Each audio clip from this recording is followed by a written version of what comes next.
Israel melakukan serangan mendadak ke Doha, Qatar untuk menargetkan pejabat Hamas yang menewaskan 6 orang termasuk seorang agen keamanan Qatar. Serangan ini membuat Presiden AS Donald Trump marah, memperburuk hubungan AS-Qatar dan mendapat kecaman dari banyak sekutu barat. Pasalnya, Israel melakukan serangan itu tanpa memberitahu AS terlebih dahulu. Hal ini dipandang sebagai ujian besar untuk hubungan dekat Trump dan Perdana Menteri Israel Benjamin Netanyahu. Lalu, akankah serangan ini membuat hubungan keduanya mulai retak? Simak selengkapnya dalam video berikut.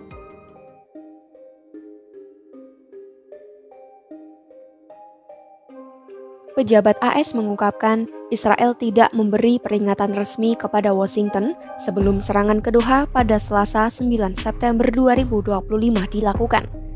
Dalam percakapan telepon, Trump mengeluh karena informasi serangan itu pertama kali ia terima dari militer AS, bukan dari Israel. Trump juga menyampaikan kekecewaannya langsung kepada Netanyahu karena serangan itu menyasar Qatar, negara yang memiliki hubungan dekat dengan Amerika dan negosiator untuk konflik di Gaza. Meski demikian, para pejabat AS dan analis menilai kemarahan Trump kemungkinan besar tidak akan mengubah pandangan dasarnya terhadap Israel. Sebaliknya, peristiwa ini hanya menegaskan perhitungan politik yang kerap mewarnai hubungan Trump dan Netanyahu.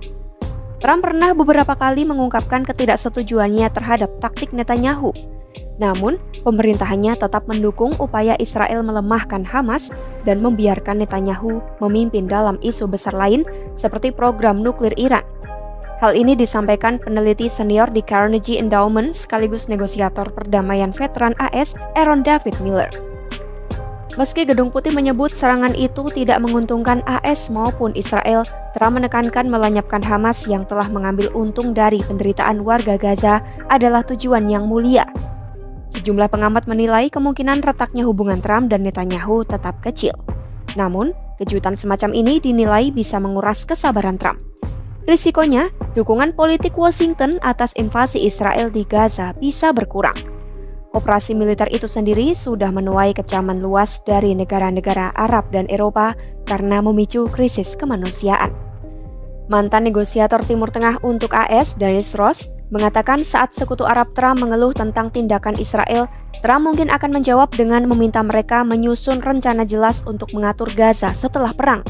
Setelah itu, Trump akan memberitahu Netanyahu bahwa mereka sudah berusaha cukup banyak.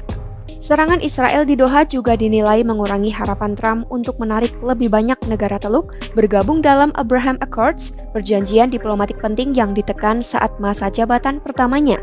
Meski begitu, mantan duta besar Israel untuk AS, Michael Oren, menilai hubungan Trump-Netanyahu tidak akan retak. Ia memperkirakan selama Netanyahu bisa menjaga ego dan kepentingan Trump, hubungan keduanya tidak akan sampai putus meski sering ada gesekan.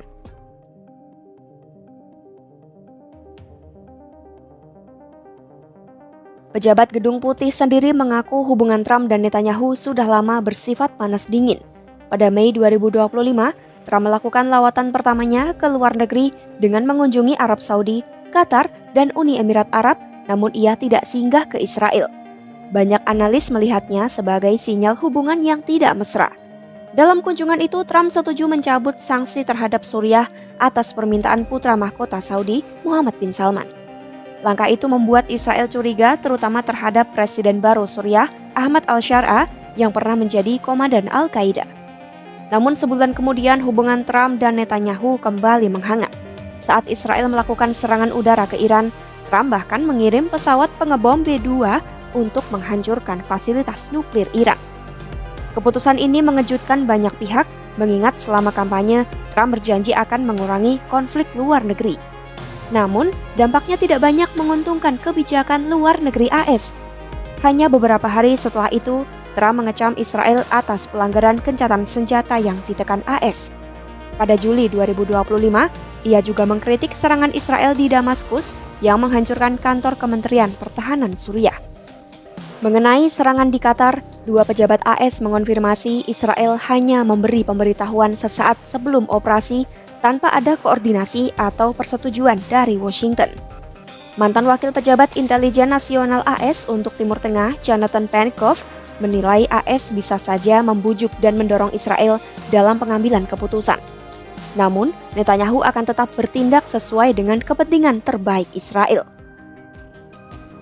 Walaupun serangan Israel ke Qatar membuat Trump marah dan membuat aliansi dengan Netanyahu tampak goyah, banyak pengamat yakin hubungan keduanya tidak akan mudah retak.